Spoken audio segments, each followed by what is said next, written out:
السلام علیکم۔ غسل کا کیا طریقہ ہے؟ ناپاکی کے بعد کیسے غسل کیا جائے تاکہ انسان پاک ہو جائے؟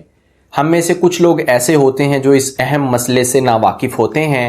انہیں یہ نہیں پتہ ہوتا کہ غسل میں کیا چیزیں ضروری ہیں کہ اگر وہ چیزیں رہ جائیں تو پھر پاکی حاصل نہیں ہوتی۔ اس لیے آج میں آپ کے سامنے غسل کا طریقہ انتہائی آسان انداز میں بیان کروں گا۔ کوئی بھی بالغ جوان مرد و عورت کسی بھی وجہ سے ناپاک ہو سکتے ہیں۔ اگر کوئی شادی شدہ ہے تو جب وہ ہم بستری کرے گا، شوہر ہے تو وہ بھی ناپاک ہو جائے گا، بیوی ہے تو وہ بھی ناپاک ہو جائے گی، پھر پاک ہونے کے لیے ان کے لیے غسل کرنا ضروری ہے۔ اسی طرح اگر کوئی انسان سویا ہوا ہے، اس کو احتلام ہو جاتا ہے تو احتلام کے بعد بھی پاکی حاصل کرنا ضروری ہے۔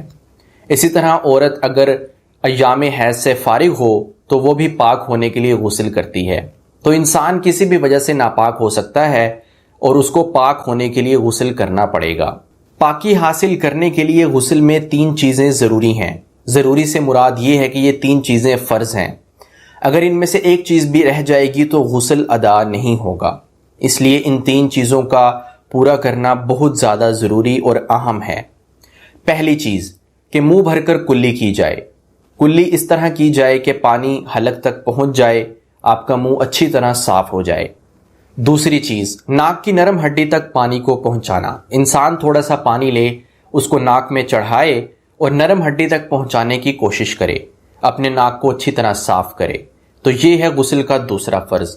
غسل کا تیسرا فرض یہ ہے کہ اپنے پورے بدن پر، اپنے پورے جسم پر پانی کو بہائے، اور پانی کو اس طرح بہائے کہ جسم کا کوئی بھی حصہ، کوئی بھی بال خشک نہ رہے۔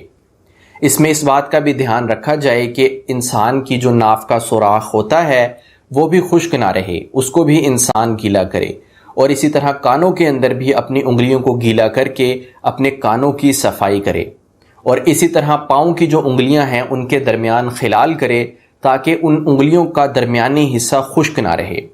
نیز اس تیسرے فرض سے مراد یہ ہے کہ انسان مکمل طور پر اپنے جسم کو گیلا اور تر کر لے، اس کے جسم کا کوئی بھی حصہ خشک نہ رہے۔ تو یہ ہیں غسل کے 3 فرائض۔ غسل کی 7 سنتیں بھی ہیں۔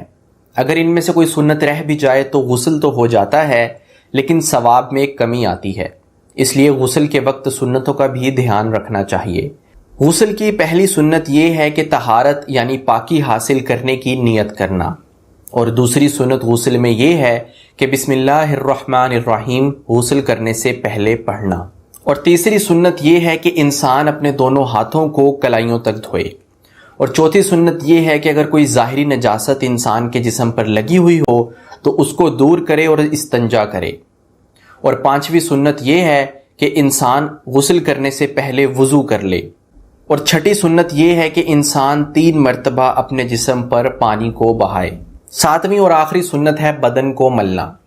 بدن کو ملنا اس لیے بھی مفید ہو سکتا ہے کہ کبھی کبھار صرف پانی کے بہانے سے انسان اپنے جسم سے میل کچیل کو دور نہیں کر سکتا، لیکن جب وہ بدن کو ملے گا تو یہ زیادہ امید کی جا سکتی ہے کہ وہ زیادہ صفائی حاصل کر سکتا ہے اور میل کچیل کو دور کر سکتا ہے۔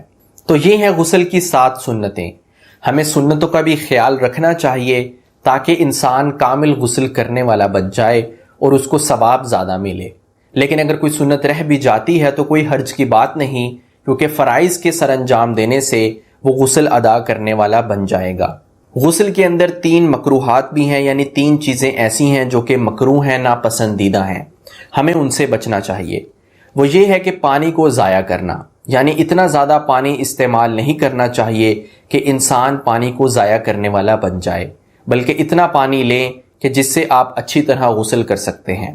اور دوسری مکروہ چیز یہ ہے کہ اتنا کم پانی لینا کہ انسان اچھے طریقے سے غسل ہی نہ کر سکے، یعنی بہت تھوڑا پانی بھی نہیں لینا چاہیے اور نہ ہی بہت زیادہ پانی لینا چاہیے، بلکہ اتنا پانی لیں جس سے آپ کو پتہ ہو کہ آپ اچھی طرح غسل کر سکتے ہیں۔ اور تیسری مکروہ چیز یہ ہے کہ انسان غسل کرتے ہوئے کسی سے بات چیت کرے، یعنی بات چیت نہیں کرنی چاہیے۔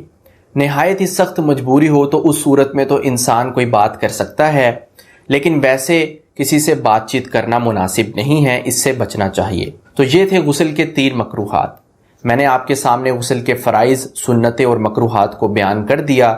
اب میں امید کرتا ہوں کہ اس ویڈیو سے آپ کو فائدہ حاصل ہوا ہوگا۔ اللہ تعالی ہمیں عمل کرنے کی توفیق دے۔